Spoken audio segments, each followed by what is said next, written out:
Reserve Bank, along with the National Payments Corporation of India, has launched Unified Payments Interface. I am delighted to be speaking today at the event to launch UPI Pay.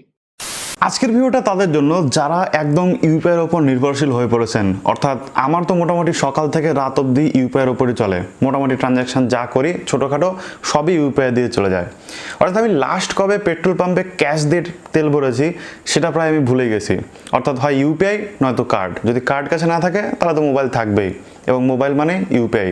So UPI দিয়ে দিয়ে কিন্তু এখন একটা অভ্যাস হয়ে গেছে, এবং বলতে গেলে আমার ভিডিও যারা দেখছেন তাদের মধ্যে 95% মানুষ কিন্তু ইউপিআই ব্যবহার করেন। যারা 5% এক্সট্রা মানুষ রয়েছেন যারা ইউপিআই মানেই বোঝেন না, তাদের জন্য বলে দিই যে ইউপিআই ব্যবহার করে আপনি আপনার ফোন দিয়ে টাকা ট্রান্সফার করতে পারবেন ব্যাংক টু ব্যাংক।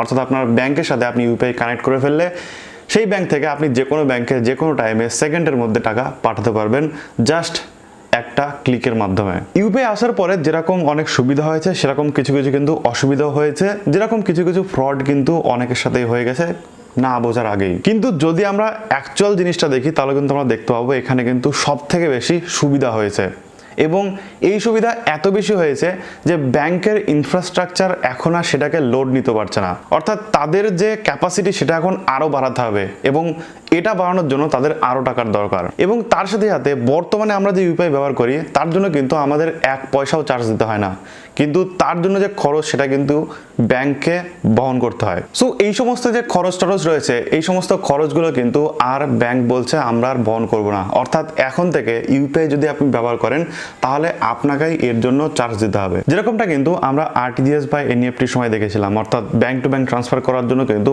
আমাদের চার্জ কাটা হতো, বাট খুবই স্বল্প পরিমাণে।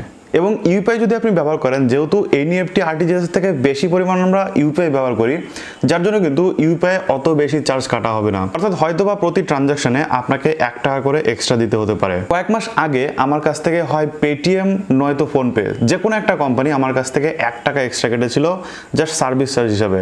অর্থাৎ কোনো একটা ফোন নাম্বার আমি রিচার্জ করছিলাম, ফোনপে অথবা পেটিএম যে কোনো একজন করেছে, মানে এটুকু আমার মনে আছে একদম 100% শিওর। কিন্তু বর্তমানে দেখলাম মানে পেটিএমে চার্জ কাটছে না, হয়তো বা তারা ইমপ্লিমেন্ট করে সেটাকে আবার তুলে নিয়েছে কোনোভাবে। আমি এর আগে একটা নিউজে সেটা অবশ্যই আপনাদের জানিয়ে দিয়েছি যেরকম পেমেন্টের জন্য চার্জ কিন্তু কাটছে। সো এখন দেখলাম কাটছে না, যার জন্য আপনাদের দেখাতে পারছি না, কিন্তু অ্যাকচুয়ালি কিন্তু এটা হয়েছিল, এবং আমার কাছ থেকে 1 টাকা চার্জ কাটা হয়েছিল জাস্ট বিকজ আমি ফোন নাম্বার রিচার্জ করতে নিয়েছিলাম। তো এবার কথা হচ্ছে যে 1 টাকা কি থেমে থাকবে, নাকি 1% চার্জ বা 2% এরকম কিছু একটা আসবে?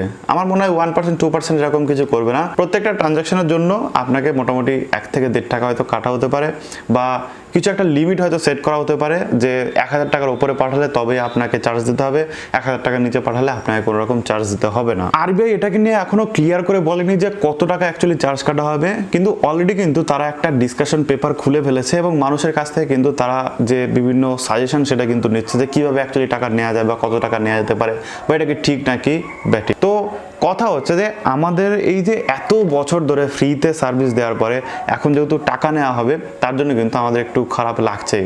মানে মিথ্যা কথা বলবো না, একদম সত্যি কথা মন থেকে বলছি, খারাপ কিন্তু লাগছে। কারণ সারাদিনে যদি আপনি 10টা ট্রানজাকশন করেন তাহলে কিন্তু 10 টাকা হলেও এক্সট্রা আপনার কাটা যাবে। কারণ আপনি হয়তো মুদির দোকানে যাচ্ছেন, সেখানেও ট্রানজাকশন করছেন ইউপিআই দিয়ে, গাড়িতে তেল ভরছেন সেটাও ট্রানজাকশন করছেন, 2টো আইসক্রিম কিনছেন সেটাও ইউপিআই দিয়ে ট্রানজাকশন করছেন। আমার নর্মালি এরকম হয়ে থাকে, মানে পরপর চলে এরকম ইউপিআই। সো আপনাদের কিরকম ভাবে ইউপিআই ব্যবহার করেন আমি সঠিক জানি না, তবে আমার মনে হয় যে আমার মতো অনেকে ইউপিআই জালে ফেসে রয়েছেন, মানে ইউপিআই দিয়ে হয়তো বা বেশি কাজ আপনি করেন। তবে হ্যাঁ, আমি নর্মালি ক্যাশেও কিন্তু বিশ্বাসী, অর্থাৎ ক্যাশও মোটামুটি কাছে রাখি, কিন্তু ক্যাশ কাছে থাকা সত্ত্বেও আমি ইউপিআই দিয়ে আগে দেখি, যদি ইউপিআই কাজ হয়ে যায় তাহলে আর ক্যাশ বের করি না, আর যদি দেখি যে হ্যাঁ ইউপিআই কাজ হলো না বা কোনো দোকানে ইউপিআই নেই তখন ক্যাশ বের করে দিয়ে দিই। সো এইটা হচ্ছে মেন ফান্ডা। তো আপনাদের এই বিষয়ে কি মতামত অবশ্যই কিন্তু কমেন্টে জানাবেন যে অ্যাকচুয়ালি কি ইউপিআই নিয়ে টাকা কাটা উচিত নাকি উচিত না। আরবিআই বলছে যে যদি আমরা টাকা দিই ইউপিআই ট্রানজাকশনের জন্য তাহলে আমাদের জন্য কিন্তু অনেক বেশি সুবিধা হবে, কারণ আরবিআই এই যে টাকাগুলো নেবে এই টাকাগুলো নিয়ে ইনফ্রাস্ট্রাকচার আরও অনেক বেটার করবে, আরও অনেক সিকিউর করবে, আরও অনেক ফাস্ট করবে, আরও অনেক কার্যকর করবে। এটা যদি হয় তাহলে তো খুব ভালো ব্যাপার, যদি আমাদের সুবিধা হয় তাহলে তো খুবই ভালো ব্যাপার, তাই না? সো এমনিতেই আমরা অনেক সিমলেসলি ট্রানজাকশন করতে পারি, সেটা যদি আরও বেটার ওয়ে হয়, বেটার প্রসেসিং হয়, বেটার সিকিউর হয়, তাহলে কিন্তু অনেক বেশি ভালো আমাদের জন্য। সো ভিডিওটি যদি আপনাদের ভালো লেগে থাকে সেক্ষেত্রে অবশ্যই লাইক করবেন, আর আপনাদের কিন্তু মতামত সেটা কিন্তু কমেন্ট বক্সে লিখে জানাবেন, তাহলে আমি আপনাদের মতামতগুলো জানতে পারবো। Thank you so much video দেখার জন্য। দেখা হবে নেক্সট ভিডিওতে। টাটা।